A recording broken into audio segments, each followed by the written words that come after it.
This is the White Coat Investor Podcast, where we help those who wear the white coat get a fair shake on Wall Street. We've been helping doctors and other high-income professionals stop doing dumb things with their money since 2011. Here's your host, Dr. Jim Dolly. This is White Coat Investor Podcast number 152, a discussion with the tired superheroine. This podcast is sponsored by ERE Healthcare Real Estate Advisors. Colin Hart, CEO of ERE, has been a guest on my show and specializes in representing leading physician groups and structuring sale and leaseback transactions on their clinical and surgical center real estate. ERE is a real estate brokerage, but takes an advisory approach, expertly positioning their clients for a real estate sale as part of succession planning surrounding their practice real estate investment. If you own your practice or ASC real estate and are interested in maximizing its value, or are considering partnering with private equity, retaining expert guidance on lease structuring may be a prudent financial move. You can learn more about ERE on their website, ereadv.com, or you can reach Colin directly at colin.hart, that's H-A-R-T, at ereadv.com, or call him at 702-839-8737. Our quote of the day today comes from Warren Buffett. Investors should remember that excitement and expenses are their enemies, and if they insist on trying to time their participation in equities, they should try to be fearful when others are greedy, and greedy only when others are fearful. I like that quote from Warren Buffett. It's certainly appropriate in a time like this. I want to thank you for what you're doing out there. We're recording this on March 17th. You won't listen to it for 2.5 more weeks, I suspect. I just got back from my first shift since all of this really hit the fan. Wearing PPE and to see every patient with a cough or a fever, walking around with a N95 mask all the time and wondering what I'm going to bring home to my family. We're out there on the front lines, all of us. And, I think society is starting to appreciate it maybe a little bit more than they usually do. But if they haven't told you lately, let me tell you that I appreciate what you're doing. I appreciate you putting yourself in harm's way and in some ways increasing the risk for your family by doing what you do. So I've always told you this in the past, but more so now, thank you for what you're doing. You're probably on the way home. Maybe you're on the way into work. Feels like going to battle these days and being deployed to the hospital, doesn't it?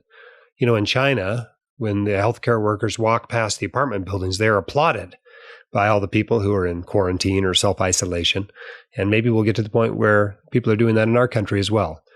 I know right now, as I record this, there's a couple of emergency physicians who are in critical care, one in Washington and one in New Jersey. And we don't know yet how they're going to do with this. And I'm sure by the time you hear this, there will be a number of other ill doctors with this pandemic. So thank you for the difficulties that you are going through. We're going to have a great interview today with a fine doctor. But before we get into that, a few words about an opportunity we have coming up. We have put together a package that you may find useful while you're doing social distancing this spring. If you are interested in becoming more financially literate or just need a distraction from the 24-hour news cycle about coronavirus, you may want to check out Continuing Financial Education 2020. This is an online course that we've subtitled The Latest in Physician Wellness and Financial Literacy. It has over 30 hours of presentations from physicians and others relevant to your wellness and your finances that you will find absolutely spectacular. It's super helpful, and the best part about it is it qualifies for CME. That means you can use your CME fund to buy it. You can write it off if you are a business owner and pay for it with pre-tax dollars. So really a spectacular opportunity. A lot of the recordings came from the recent WCICon conference, but as you know, that week was crazy for all of us. And so we actually have added some additional content to it from people who weren't even there. So it's even more than that conference contained. And the price on it is $649, but from now through April 20th, we are offering a discount price, $100 off from now through April 20th at midnight Mountain Time. So it's now just $549 for over 30 hours of content, which also provides CME. So take the opportunity. There will be a link in the show notes. Also, it will be linked prominently on the White Coat Investor website. Look for that and check it out today. All right, let's get into our interview here. Let me introduce Dr. Hamilton. Barbara Hamilton, MD, is an interventional radiologist, a wife, a mother, and the founder of the appropriately titled Tired Superheroine blog, which can be found at tiredsuperheroine.com. Started in November 2018, it's subtitled On Being a Professional and Mother Right Now. It's about the challenges of balancing a busy professional life and a busy home life while throwing in some financial content from time to time. Dr. Hamilton, welcome to the White Coat Investor Podcast. Thank you so much for having me, Jim. Tell us a bit about yourself. Where did you grow up? What was your family like? And how did that influence your financial philosophy? So I'm an interventional and diagnostic radiologist in Southern California, but I'm originally from Northern New Jersey, and I'm actually a daughter of immigrants. And so like some of your other guests have been, and I think that's affected my financial life. My father came to this country by escaping communism in the former Czechoslovakia, and he wanted to play the stock market, I think, as he used to say. Some would take issue with that terminology. So growing up, he spoke a lot about the market and what stocks were worth and their price to earnings ratios. And he would try to introduce me to some of these concepts. We'd go through the paper together. And I think he handed me my first copy of The Millionaire Next Door before I was probably like 10 or 12. So that was really influential. So you've been in school for a long time. Tell us about your education and training. So in New Jersey, I was able to go through in-state schooling. That was a huge benefit. So I'm a huge proponent of that on my blog. I write a little bit about what it looks like to go through a combined BS or BAMD program. And so I went to Rutgers, the State University of New Jersey, and they had a great program you could apply to as a sophomore. Not only did going through that program save me a year of tuition, but it saved a year of time with some double counting of credits. So I was happy to get out with my MD and just, in the lower six figures of student debt. And then from there, headed out of New Jersey for internship, residency, and beyond. And where did you do those? I did my intern year. I couldn't wait to get out of New Jersey. So after 27 years of being in my home state to get that in-state tuition, I couldn't wait to leave. I went to Washington State, which is a gorgeous place called Spokane on the eastern side of the state. I was there for a year doing a transitional year. I did my residency at Brown in Rhode Island, and I did my interventional radiology fellowship at UCLA. Whew. Long path, huh? Yeah, so I kind of started bouncing back and forth. It sounds like you've always been smart about money. You grew up smart about money. You were smart when you went to school. You're smart when you came out. You're smart now. Do you ever remember a time when you felt financially illiterate? Well, I think some of the lessons that my super uber frugal dad instilled in me were helpful from the get-go. But on the other side, my mom was more of the spender in the family. So I think that was informative as well to see how that affected their relationship and, the different ways that people can deal with money. I consider a financial education to be kind of like medicine. It's kind of lifelong. I know there are still so many things that I don't know. So that's why I'm laughing as you're saying, I was always smart about money. I mean, I'm still kind of like an early career attending. So I'm just doing my best and trying to spread the word on what I've learned so far. So how did your parents deal with that issue where one was a spender and one was hyper frugal? Yeah. So both of my parents were kind of fiercely independent people, not very well matched. They actually ended up getting divorced, which is part of my financial backstory. So I'm sorry to hear that. Thank you. So I think that really informs a young child in financial instability and what that can look like. How taking one household and breaking it into two is hard. Even if you're like in a middle class, both parents had solidly decent incomes, not six figures, no doctors in the family, not anything like that, but just splitting up the house and what that means, and it's extra gas money. And now we're, just a very different dynamic of having to pay for two households instead of one. Tell us about your career so far. You said you're a few years out of training. How's it gone so far? Yeah, so far it's been really great. Of course, with its ups and downs, as is to be expected when you have such a, any medical career, I guess. But I'm 6 years out of training, and I guess because of where I practice, I've been able to ascend into some leadership positions. So I found a really gratifying community practice where I practice private practice in the community in the Southern California desert outside of Los Angeles. We're about 2 hours from LA. And in this community, I live in Palm Springs, and we have lots of travelers coming here throughout the year. So it's kind of a population in flux, but definitely lots of retirees, lots of people who need help and who need my minimally invasive procedures. So that's what I specialize in. About 2/3 of my time, I do image-guided therapies like cancer treatments, vascular procedures, lots of trauma interventions. We're a trauma center. And then the other about third of my time I spend doing diagnostic imaging. Yeah, you mentioned before we got on the call that you're actually between cases and having the nurses not bother you for a little bit. Yeah. So clearly a busy practice at this point. Yeah, I just got out of a microwave ablation. So it's like, I love to spread the word about what we can do for like local regional therapies. It's a person with metastatic colorectal cancer. So just microwaving part of the liver to do a metastectomy, basically. Awesome. It's really cool. So a lot of the most impressive advances in medicine the last few years have all been in interventional radiology, it seems like sometimes. Yeah, I think a lot of other people are advancing too, but it's definitely at the forefront of technology. And the microwave technology is something that I've seen advance just out of fellowship. Yeah. Even the last couple of years, it's improved. So your blog is Tired Super Heroine. And at a certain point, every blogger has to come to a decision to go, I'm going to start a blog. I'm going to do it. What caused you to do that? Why did you start a blog? Yeah, I was inspired because there are a few things. I'm in a specialty that's very male dominated. So less than 10% of IRs across the country are female. And so part of starting the blog was basically my personal mission to change that.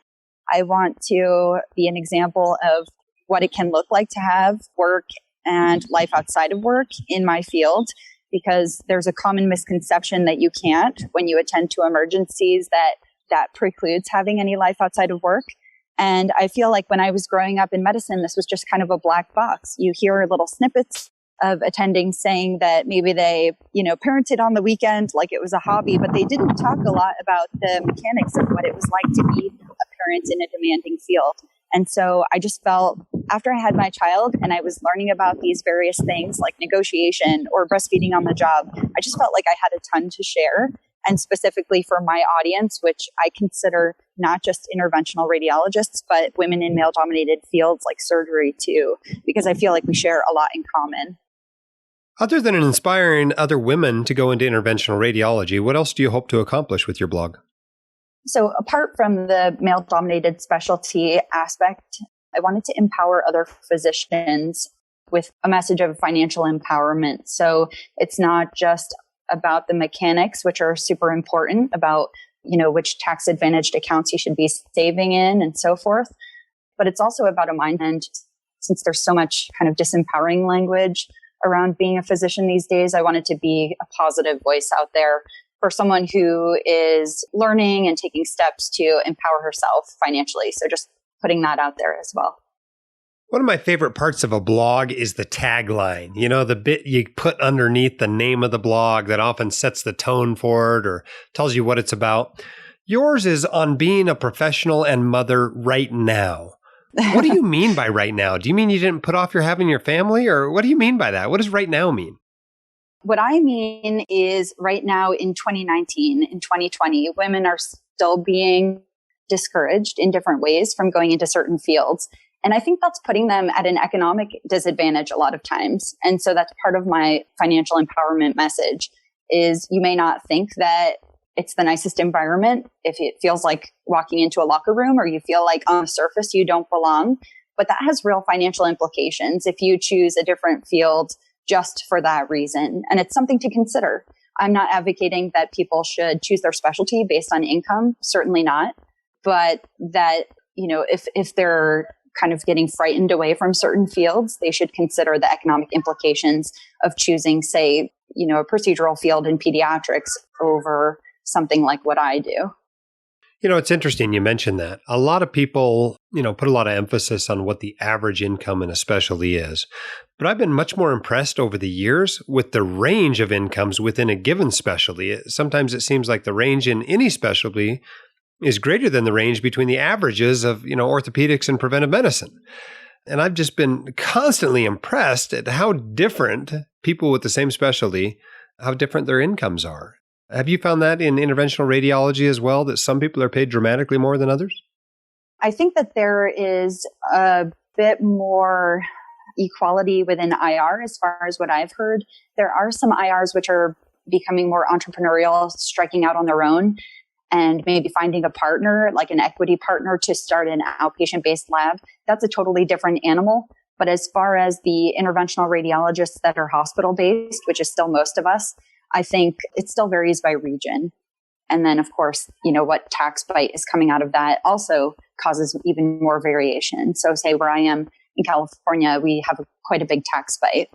Yeah, I think I've probably written about California more often than my readers and listeners are interested in hearing. But I'm certainly well aware of the tax bite in California. But it's really not all that different from what you get in the Northeast, where it can also be pretty brutal. And the weather is a lot nicer in California.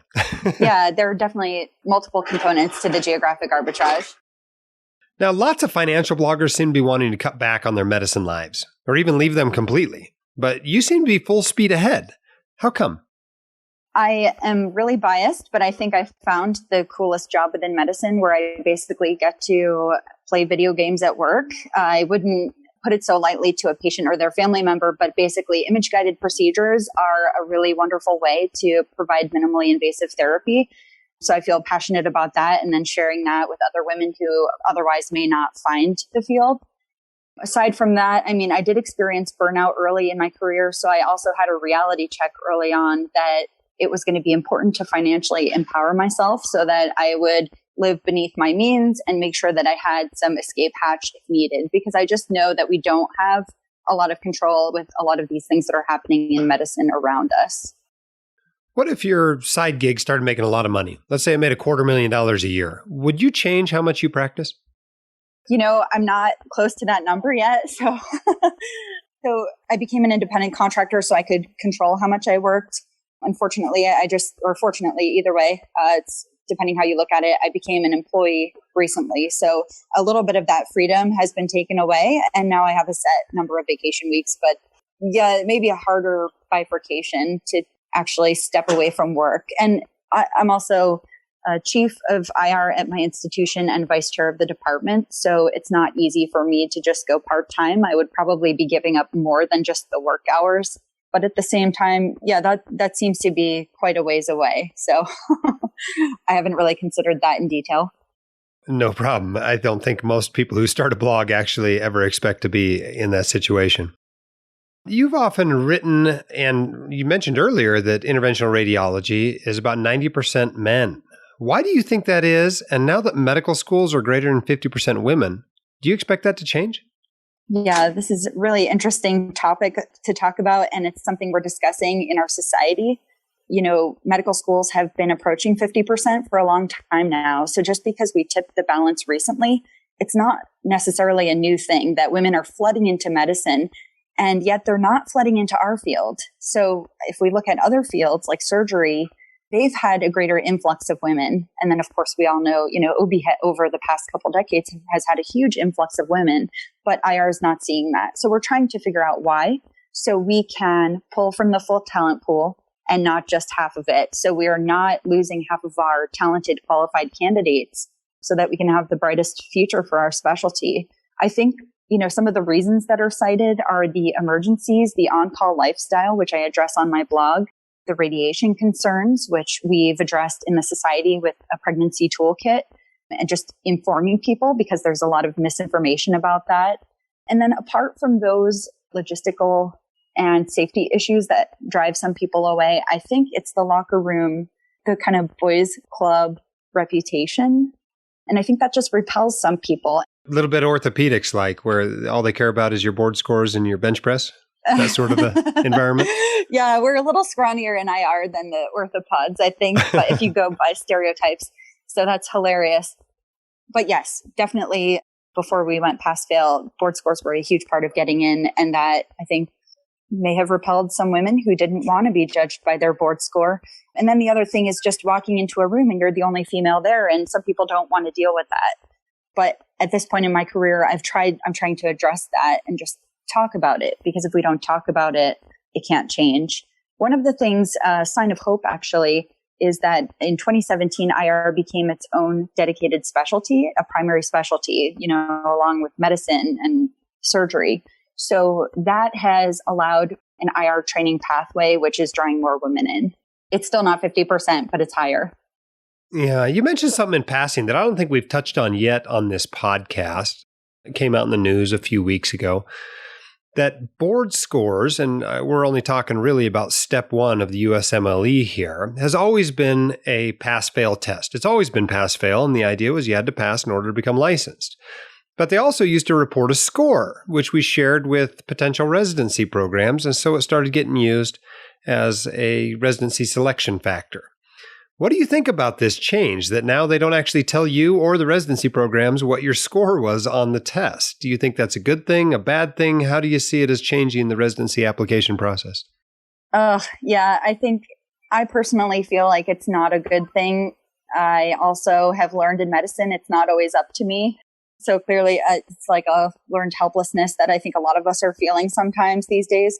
But basically, I think, coming from a state school myself, I feel like that would have put me at a disadvantage in some ways, because I think people who have a higher score are going to be biased toward thinking the score should be kept because it helped them. And I'm in that category. I had a pretty good board score, which gave me confidence to go into my interviews, which say my interview skills weren't as great. Or like my institution wasn't Harvard. So the board score helped me.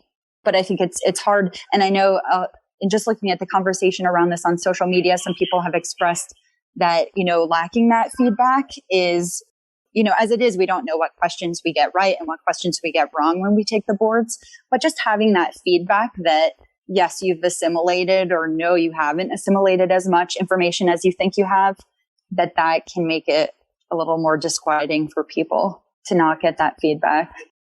Yeah, I've got mixed feelings as well. I mean, I really liked the first couple of years of medical school that were at our school were pass-fail. I guess we had honors pass-fail. The top 20% got honors, but we all knew nobody cared about our grades from the first 2 years. Maybe if you're going to interventional radiology or orthopedics or dermatology or something, somebody cared. But most of the class knew that nobody cared. And we'd all get a couple of honors a year, and then the rest you'd get passes. And it was really nice. It made for an environment where you were just trying to learn the medicine. It was very collegial. You were trying to help your fellow classmates. There wasn't nearly as much gunning as I think there probably is in a lot of schools, certainly as the pre-med institutions we all came from. But at the same time, it makes it really hard to compare apples to apples as far as that preclinical knowledge goes without that score. And I feel particularly bad for people coming from, weaker schools. And I'm not even necessarily talking about a state MD school. I'm talking about people trying to break in from Second Chance U, basically something out of the Caribbean, or perhaps even some of the DO schools, where you're trying to match in the MD match and show that you're just as smart as those going to a top-notch MD school. That's a lot harder for them now, I think, and a lot more difficult for the residency programs. What I fear is going to happen is that they all just look at step 2, right? And now we put even more pressure on, step 2 CK? I didn't take it. I wasn't in med school when they put that one in. But, are they just going to look at that score now and treat it like step 1 with a cutoff, And I'm not sure that's necessarily a better thing from all the things I've heard about that test. So I empathize with the program directors trying to make these decisions without any information. Certainly it'll make it easier if you suck at taking standardized tests to get into a good residency program, but at the same time, it's going to make it harder for those who are particularly good at those tests and, who really have a good handle on that information to match into a residency program. But a lot of philosophical information there. I'm not sure what the benefit was supposed to be by taking away the score. I think the idea was to de-emphasize the preclinical stuff. I think that was the idea, because they didn't take away step 2. You're still going to get the step 2 scores. So that emphasis could just go to the other score. Yeah, I'm assuming that was the reasoning behind it, but it would have been fun to be a fly on the wall in that room when the decision was made. Oh, yeah. Yeah. At any rate, let's turn now to your blog. Now, you've got a few ads on your blog, but you've primarily chosen to monetize it by selling your time, essentially a coaching or a mentoring service. How do you possibly have time to do this in addition to your practice and your family?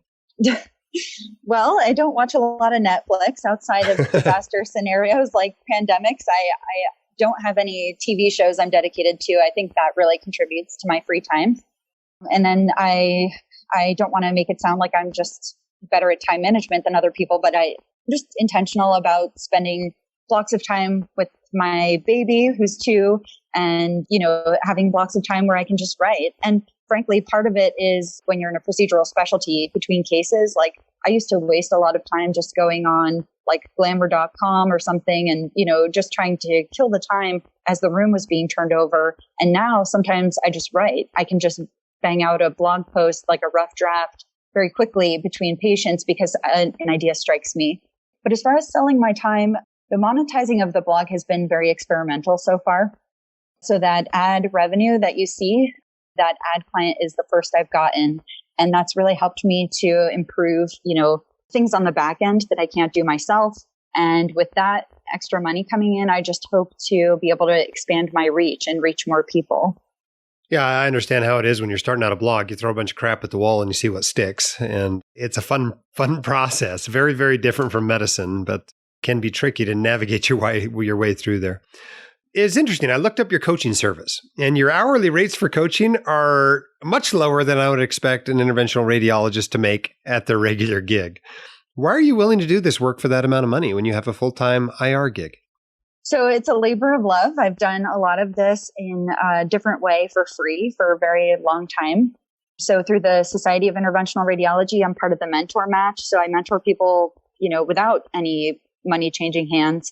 And this was my way to offer my time in a more dedicated, deep dive kind of a way where I could get compensated for my time, but just dedicate my time to someone without them feeling like I was always getting the feedback like, oh, thank you for your time. Oh, sorry to take up your time. And I feel like I had this to offer, and this was another part of my career I could develop.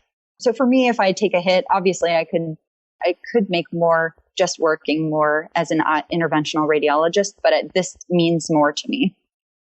What are you going to do when that practice fills up? So far hasn't happened. I think it's still enough of a barrier for people that, who are in training. I think there's probably a market for it, but it's just, there's a way that we limit the number of mentoring relationships in SIR. And so in the same way, if I'm finding myself saturated, I could just cap it. I mean, I imagine it's a tiny niche. Women interested in IR, but you own it, right? I mean, I'm not seeing anybody else out there trying to do a bunch of mentoring in that field. So I presume at some point it may just fill up. So no, make no mistake, there are a ton of mentors in IR and they're fabulous. But this is a way for me to drill down specifically for the woman who's wondering, should I choose this or a lifestyle field? Can I be the mom on call? How does this work? Someone who wants to talk about the mechanics or the heart behind all of this. And I'm willing to take a deep dive with them on that. So whether you want to go, it's not just IR. If you want to be a surgeon and you're asking, because I feel like we share a lot in common. I'm going in at 2 a.m. for a bleeding pelvis. So are they. I'm not going to say that my lifestyle is the same as theirs, but I feel like we share a lot in common. So I feel like by banding together, we can help each other out. You wrote recently that it's important to find your tribe in medicine. What's your tribe and how has it helped you? Yeah, so the tribe, this idea came to me recently, and I think it's something I've felt for a long time since I realized that I wanted to be an IR. And so below the surface, there's a male-dominated field, but yet you feel like you could work with your hands, you could help these patients, you want to be doing image-guided procedures. So that's your tribe. It's looking past the superficial aspects of what may be stereotypical or what may be scary, that there's radiation involved, and looking past that to see what's really going to be fulfilling for you in a career. Because we all want to have, I think, some career longevity. We don't want to go through all this training just to turn around and say, oh, that's enough. We want to care for patients in ways that feel gratifying on a personal level. And that's what finding the tribe is for me professionally, is being able to find the people that you gel with. Like if I go to a conference, I can have an instant connection with those people. And I think we start to realize this when we go on our 3rd and 4th year rotations. You gel on certain rotations and you don't gel on others. And so I think that's finding your tribe. And I think it's so important. So I wanted to write about that. Now, your blog isn't all about personal finance, but you describe yourself personally as a personal finance nerd. How come? Yeah. So I see a nerd as someone who studies a particular subject out of a combination of interest and passion, but almost to the point where it becomes socially unacceptable. So nerd has this just mildly negative connotation. So I would characterize myself in that way because I'm just more likely to read about it than my friends. And I'm the one who's thinking about money more than my friends. And when I find people who are thinking and talking about money, I gravitate toward them. And, those are super interesting conversations to me. So that to me is what embracing your money nerd is all about. And then in turn, I think learning about these money concepts is super empowering. And so that's, part of my message that I want to spread.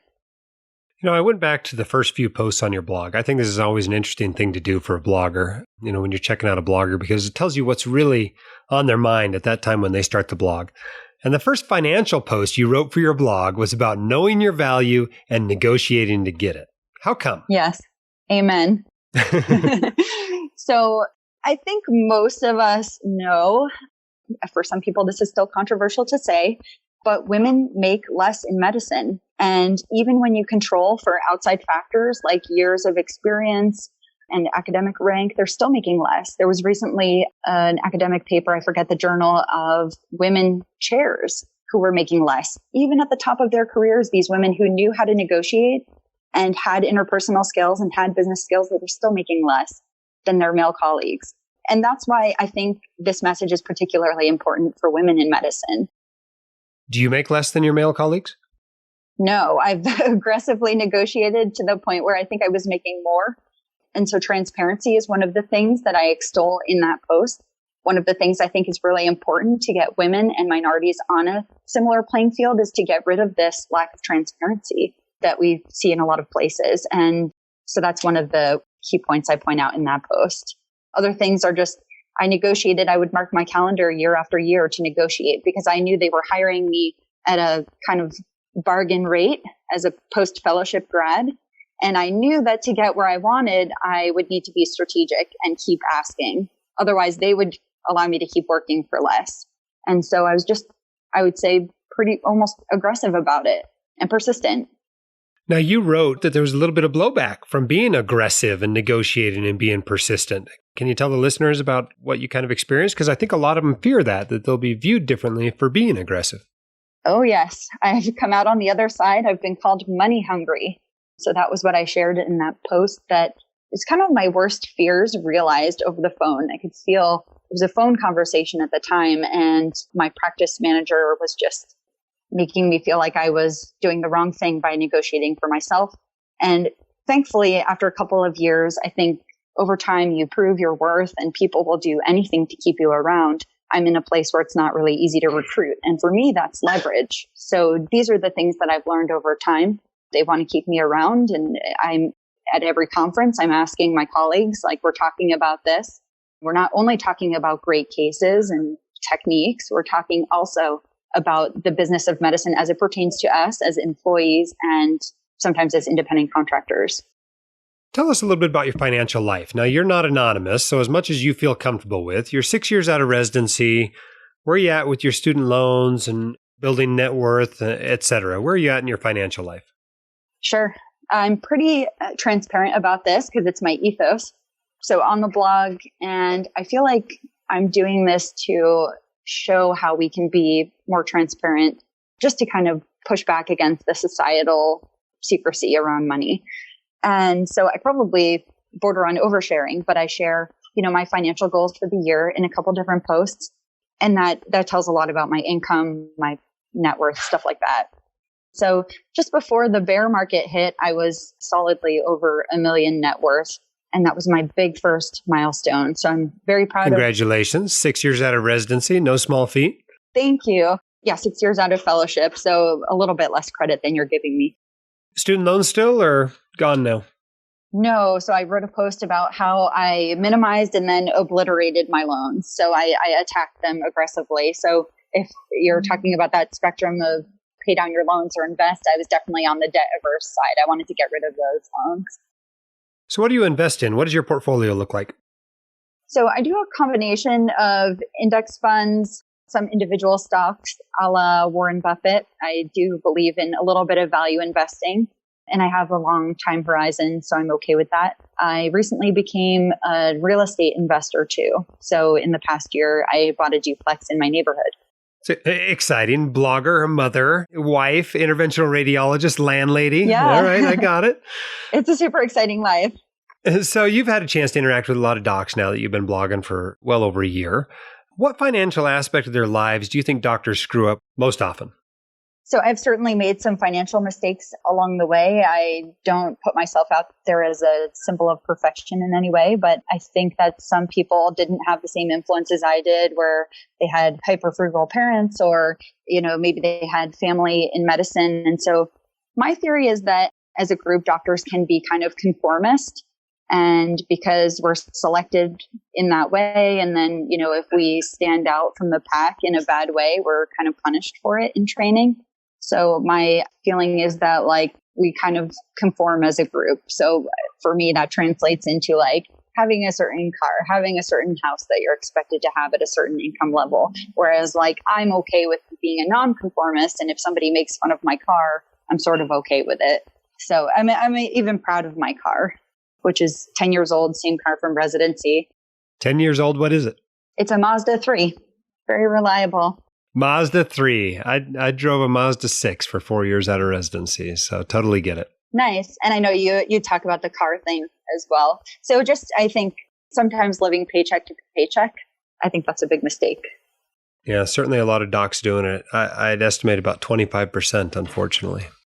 Now, you met a lot of docs that don't do that. Last year, you attended FinCon, a conference for financial bloggers, podcasters, and YouTubers. What did it mean to you to meet other docs in the personal finance space in person? It was fabulous. So it kind of felt like meeting your family outside of your nuclear or institutional family. Like I mentioned before, it's not common to find people who are comfortable discussing money and who actually like to talk about money. So it's a very inspiring environment to be in, where other people are okay talking about it and are excited to talk about that. Also, this is a group of people who have taken part of their free time to learn how to live more intentionally, to make intentional spending decisions. So I felt like I had a lot to learn from everyone. And then beyond that, we were all sharing tips on how to blog better, how to create better. So we're all creatives, and just when creatives come together, that's really fun as well. Now, your clinical work is 3/4 time, which I actually think is just about perfect. I'm often telling people if they're feeling a little burnt out, they ought to first cut back to full time and then maybe even a little more to 3/4 time. But how did you decide on 3/4 time as your clinical workload? Yeah. So when you reach the physician income brackets, I think there is a sweet spot where you can just keep going with the momentum that's there. There are always patients to be taken care of. People always want you to work more. But if you work more, you're just paying more taxes. So I think there is a sweet spot between living your life and making less, where it's not diminishing returns. And I think Physician on Fire speaks to this in his blog. Yeah, and he's not practicing at all now. So you can certainly take it to the extremes. So yeah. And the other aspect was, having interests outside of medicine, basically. So having a 2-year-old and wanting to actually hunker down with him and for enough time where I was like, okay, going back to work is a little bit of a break, So, and just working on other aspects of life, like the blog and just being at home and having a full life outside of the hospital. Yeah. And you and your husband both have a full life outside of your home as well. So let's talk about a subject you've addressed several times on your blog, childcare. Mm-hmm. What did doctors not understand about childcare costs before they have kids? How much does it cost? What tax forms do you have to file? How do you find somebody good? What do you do about your call shifts, et cetera? Can you talk a little bit about your expertise with childcare? Yeah, so I consider myself a bit of a novice with this because I just have a 2-year-old and I've done it my way, and other people have multiple kids and they've tried different things. But I think what people don't realize is that across the board, people are told it's really expensive, but at a doctor's salary, you can afford it. So I think what they don't understand that strikes me the most is that people don't realize how many options they have, because when, you're not working with a $60,000 income, you're working with more than that. So that gives you more flexible options and just more options. And then as far as the tax implications, part of the learning curve for us was having a part-time nanny. So when you pay a household employee enough, then you have to actually do dedicated household payroll. So you have a dedicated household employer ID number. You need to go through formal payroll, which contributes to a disability fund and things like that. so that you are covered as a high income professional if your nanny gets disabled on the job. So this is something that not everybody is doing. And I think some people skirt and they just, pay cash, but they just need to understand that they're putting themselves at risk for that, basically for tax evasion and then the disability implications. I mean, if somebody becomes disabled in your home. And what do you do about call? When you may be there, you may not be there. What's your solution to when you're on call, what you do for childcare? Yeah, I think a lot of parents on call cobble it together. And so it doesn't make life seem any easier for the trainees that are considering this. But I have an OB colleague who used to take his daughter in for every delivery, whether it was, 7 p.m. or 2 a.m. And I'm fortunate to have somebody else at home. My husband is home most of the time. So I can leave the house at 2 a.m. to do an embolization and he's there and I don't need to call anyone. It just gets more complicated if you're on a 24-hour call and your spouse is not there. Or sometimes my spouse, he's a freelance musician. So sometimes he'll work through the evening and I'm on call.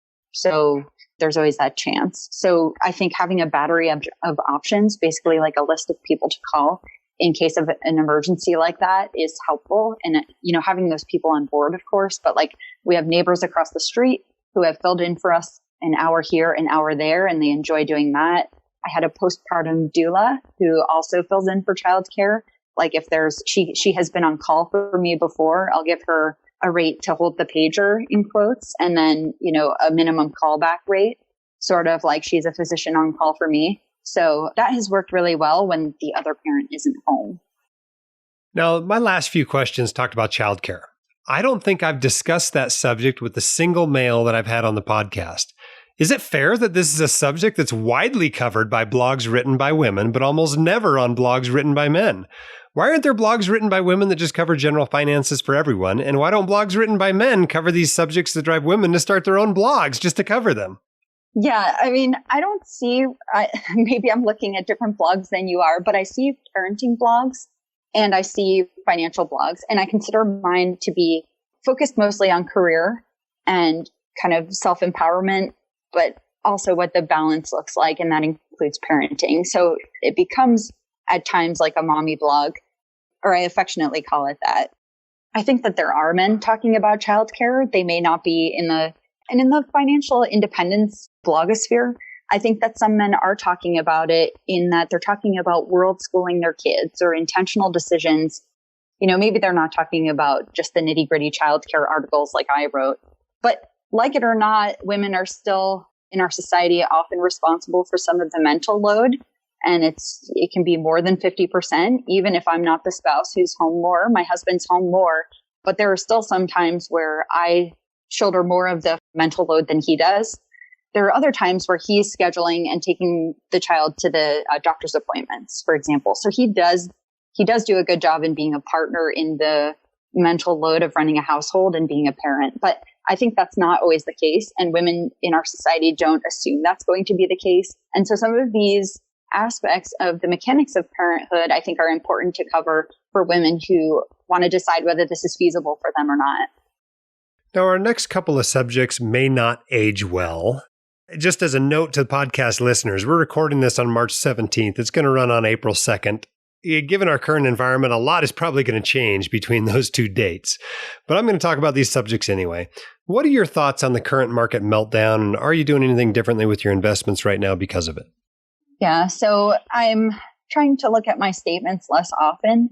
As the downturn started, I actually purchased a lump sum of some money I had in savings to just put toward my solo 401k. So I was able to get in at some of the dip pricing. Some of the stuff was starting to go on sale. Now I'm just trying not to look at my accounts too often because I know I have a long time horizon and these are unrealized gains. So I was thinking of writing a post about this, actually, the way I think about unrealized gain or unrealized losses rather, because I intend to continue. I'm not going to touch that money for at least 10 years or more, probably longer than the 401k specifically. But, so it's kind of irrelevant right now unless the entire market collapses, in which case we're all going to need, as we said, like canned goods and water more than our Mint app. And lots of firearms to protect it, I suppose. God forbid. All right. Second subject that is not going to age well, coronavirus. What are your thoughts right now about going to the hospital and potentially bringing home the virus to your family and friends? How do you balance those two duties, to your family and to your work? Yeah, it's so interesting because as physicians, we are trained to just march into battle. Starting work this week, I really felt like I was going to war after reading all the social media posts and the kind of information shared by the Italian physicians. It's really unsettling. And I think all of us feel really vulnerable right now. So beyond just being in the hospital's on lockdown. There are no visitors right now. That makes me feel a bit safer. And apart from that, I had a 2-year-old in Montessori up until a few days ago. So that was, when we thought this is being called into question by some of the children's hospitals, but, having a 2-year-old fomite who touches his face constantly and touches everything in his environment felt like the biggest risk to us on certain days. So it's a blessing and a curse in a way. I'm not the only one exposing the family to risk. But that being said, I'm taking as many precautions as I can. We better wrap this up soon so you can get on to your next case. But you have the ear of something like 30,000 high-income professionals that will listen to this podcast in the next month or two. Is there anything else that we haven't covered today that you would like to say to them? I think just as a final thought, I want to encourage everyone to seize their big, beautiful brains. We all got into medicine by being really smart and resourceful. And even though there's this cloud of negativity, there's a lot of negative press about physicians and our system failures. And I think a lot of us are internalizing this. So I'm just trying to be a kind of positive voice while I can be to counterbalance that. I want people to empower themselves in their careers and in their finances. This has been a discussion with Dr. Barbara Hamilton, an interventional radiologist and the brains behind the tiredsuperheroine.com blog. Be sure to check that out. Dr. Hamilton, thank you for being on the White Coat Investor podcast. Thank you so much for having me. That was great having her on. I'm in awe at all that she has accomplished and all that she is doing. Certainly be sure to check out her stuff. And if you're interested in that mentoring relationship, obviously she's very interested in it too. So you can check her out at the blog. Hey, if you find yourself with some extra time while you're social distancing during this trying time, you might want to check out Continuing Financial Education 2020, the latest in physician wellness and financial literacy. This is an online course that we put together, including talks from WCICon, as well as talks that were not presented at WCICon, all packaged up together. The course sells for $649. But from now through April 15th, you can get it just for $549. That's a promotional price. I'm sorry, not April 15th, April 20th at midnight Mountain Time. Through April 20th, you'll be able to get the promotional price, which is just $549, $100 off. So be sure to check that out if you're interested. There will be a link in the show notes as well as a prominent one at whitecoatinvestor.com. Thank you for leaving us a 5-star review and for telling your friends about the podcast. It really does help it to grow. And if you see ways in which we can improve it, be sure to send those to me by email at editor@whitecoatinvestor.com. If you want to get your questions answered on the podcast, go to whitecoatinvestor.com/speakpipe and record them there, and we'll get them on the podcast and get them answered. This episode was sponsored by Colin Hart of ERE Healthcare Real Estate Advisors. ERE works across the country with many physician real estate owners who appreciate it and have benefited from the expertise of Colin's team. ERE is a real estate brokerage, but takes an advisory approach, expertly positioning their clients for a real estate sale as part of succession planning surrounding their practice real estate investment.